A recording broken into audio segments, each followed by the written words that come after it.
And then when I got injured and I started taking pain meds, I realized that I can talk to people, I can get out of myself. And I got into that, and then at some point in college, when I was playing basketball, I roomed with Dr. J in college. When I got injured, then there was nothing stopped me from getting high. There was nothing stopped me from drinking because I didn't know who I was before I wasn't playing basketball. Who was I? And so that went on and on for years, and so I had this double life, I call it. So I was with Joe College during the day, and we're Cool in the Gang at night. Going into, and I remember I had 13 years, I'm in 8th grade, man, I used to wear silk underwear, alligator shoes, and I had that life, but yet I played basketball. And I had this kind of double life, and so when I went to college, and I was still able to maintain graduating and working in corporate, because I was a financial analyst for about 16 years, and I could do both. I was a functional addict, but it was killing me, and I finally got to the place where I couldn't do it and I could not do it. So a friend of mine came by on April Fool's Day. That's interesting. Took me to AA meeting, and I went to the AA meeting, and I couldn't last the whole meeting, but I'm sitting there and I'm watching these folks, and something happened. Something happened in that time, and then I realized that there was a way out for me. And then I went into detox that July, and that was about 35 years ago. And the interesting thing was about that is when I started tuning in and trying to figure out who I was, I realized that I had to be intellectually stimulated, and I was trying to get away from my identity as a jock or as an athlete. And but then I kept reading, so I've averaged over a book a week during that time, and just really, now I call it Pursuing Excellence with Pursuing Excellence and Wisdom. Now initially it was Pursuing Excellence and Wisdom, now it's Pursuing Excellence and Wisdom with Grace and Ease. Because it's taken me a couple of 24 hours to figure out, dude, you're making this too complicated. Let go, let God, and basically to me what that means is just form the intention and then allow things to happen and realize that I don't know everything. So how I got clean was because my best thinking couldn't keep me from getting high, so I had to behave my way into proper thinking.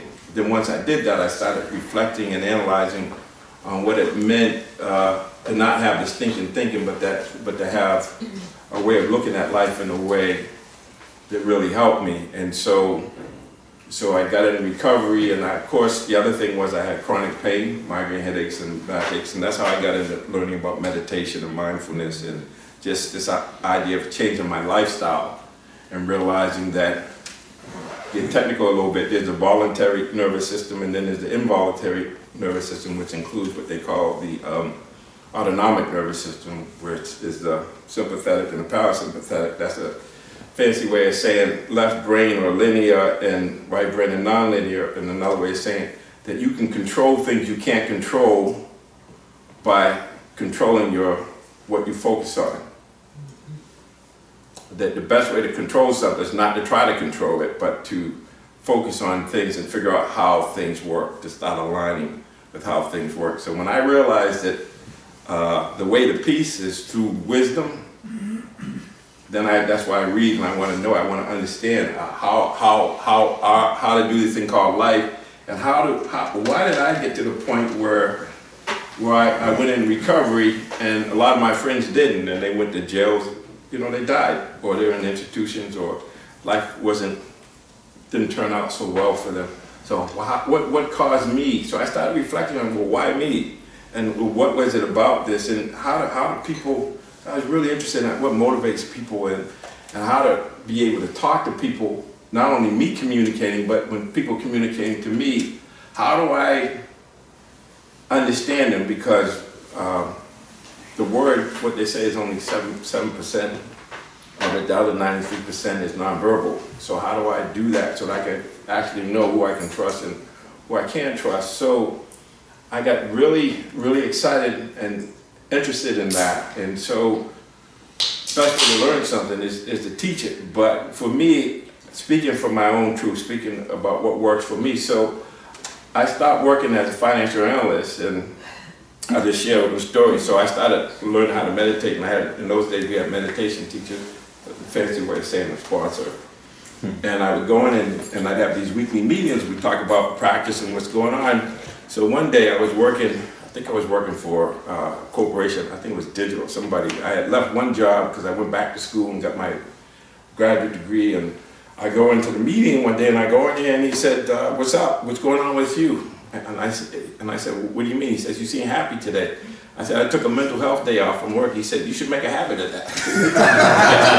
And so I ended up quitting and taking 2 years where I didn't work, and I did a lot of, I don't know about you folks, but I'm a recovering perfectionist, so I don't do anything half-assed. It's either all in. So I started getting into the meditation, and I actually did a 3-month silent retreat. In the 2 years I was off, I lived in a meditation center for 6 years, but I continued to, obviously go to meetings and work on myself, and did a lot of Tai Chi, a lot of martial art kind of inner training and meditating, but also 12 steps, just living the steps and incorporating all of that stuff, and really realizing that I didn't want to be in any box, because I want to be able to do a lot of things and learn from everything, every tradition. And so so I feel like this fast forwarding to now is, one thing I want to talk about is, so how did I get clean? How do I learn? I call it the AOF motivation. You know what AOF means? Ass on fire. so for me, it's like my butt had to be on fire. Now that I've graduated, so I can just have a little heat on the cheek. And I know I gotta, that ain't working. No, hunt. I gotta do something. I gotta do something else. It's like when they train a horse, and sometimes just knowing the whip is coming, the horse will do what it's supposed to do. Now when I start to look and say, I know where this is going. No, I don't want to go here. It's just nipping in the bud, and now I get to the point where I've created a whole other way of being. And what I learned about recovery is about, so on the level, for me to stay clean, I had to improve my conscious contact with a higher power. That's why I talk about the broken connection, the power source. And what started happening is, on this level of consciousness, the choices that are available to me have nothing to do with drinking and drugging or even hating on people. It takes less energy to be kind than it does to be hating on people. Even people don't like me or mistreat what I call me. And of course, if you live in Massachusetts, I'm really talking about being in your car. And what that's like when people cut you off or you let somebody in. Like I started being, I'm gonna be, I'm gonna do my good deeds, so I started letting people in. And what I discovered was, when I let them in, they look at me like, what took you so long? Instead of waving, thank you, and then I started dealing with that. Then I realized, dude, man, it's all about you. You're in control. And here's the thing. I got a masterpiece inside of me. Some people call it Buddha nature, some people call it Christ consciousness, some people call it the divine spark, but we all have that. And so my job, the reason I'm here, is for me to release that divine spark and then share it with other people, and to help other people do the same. So when I sit here, I see a bunch of masterpieces. I feel masterpieces, I feel a divine spark. And the reason I can see it in you is because I have it in me.